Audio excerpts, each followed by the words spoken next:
जगातला सर्वात सुखी माणूस कोण आहे? एका शिष्याने गुरुला प्रश्न केला. गुरु म्हणाले, हे असं मी इथे बसून सांगणं चुकीचं आहे. तुला शोध घ्यावा लागेल, लोकांना भेटावं लागेल, त्यांना विचारत विचारत पुढं जावे लागेल. शिष्य सुखी माणसाच्या शोधार्थ निघाला. त्याला बहुसंख्य दुःखी माणसंच भेटायची. ती दुसऱ्यांकडे बोट दाखवायची. काही माणसं सांगायची, हो आम्ही सुखी आहोत, पण जगात आमच्यापेक्षा सुखी लोक आहेत. मग शिष्य त्यांना भेटायचा. तेही सांगायचे की आम्ही सुखी आहोतच, इतर बऱ्याच जणांपेक्षा जास्त सुखी आहोत, पण आमच्यापेक्षा सुखी लोक खूप आहेत. शोध घेता घेता 12 वर्ष निघून गेली. माणसं कशाकशात सुख शोधतात, कशाकशात दुःख शोधतात. एकाला ज्याच्यात सुख सापडतं त्यातच दुसऱ्याला दुःख कसं सापडतं याचं विश्वरूप दर्शन शिष्याला होत गेलं. अखेर तो संन्यासाच्या कुटीत उभा होता. सर्वात सुखी म्हणून ओळखल्या जाणाऱ्या माणसांनी त्याला या संन्यासाकडे पाठवले होते.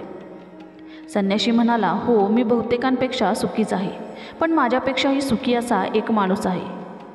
तो उंच डोंगरावर राहतो. माझ्या अंदाजाने सगळ्या जगात सर्वात सुखी माणूस तोच असेल. शिष्याने खडतर डोंगरवाट तुडवत महिन्याभराने शिखर गाठले. तिथे एक संन्यासी पाठमोरे ध्यानस्थ बसले होते. त्यांच्या मागे जाऊन शिष्य उभा राहिला. चाहूल लागून त्यांनी विचारले, कोण? शिष्य म्हणाला, जगातला सर्वात सुखी माणूस तुम्ही आहात असं कळलं, म्हणून भेटायला आलोय. ते संन्यासी वळले आणि शिष्य चकित झाला. ते त्याचे गुरु होते, ज्यांना विचारून संन्यासी सुखी माणसाच्या शोधार्थ निघाला होता. त्याने गुरुदेवांना विचारलं, तुम्ही मला तेव्हाच का नाही सांगितले? मला इतका शोध घ्यावा लागला नसता. गुरुदेव हसून म्हणाले, पण मग बोधही झाला नसता.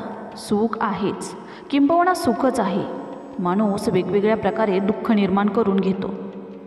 एकाच्या सुखाची दुसऱ्याच्या सुखाशी तुलना करता येत नाही. त्यामुळे जो सुखी तोच सर्वात सुखी. आता सांग, जगातला सगळ्यात सुखी माणूस कोण आहे? शिष्य हसून म्हणाला, मी.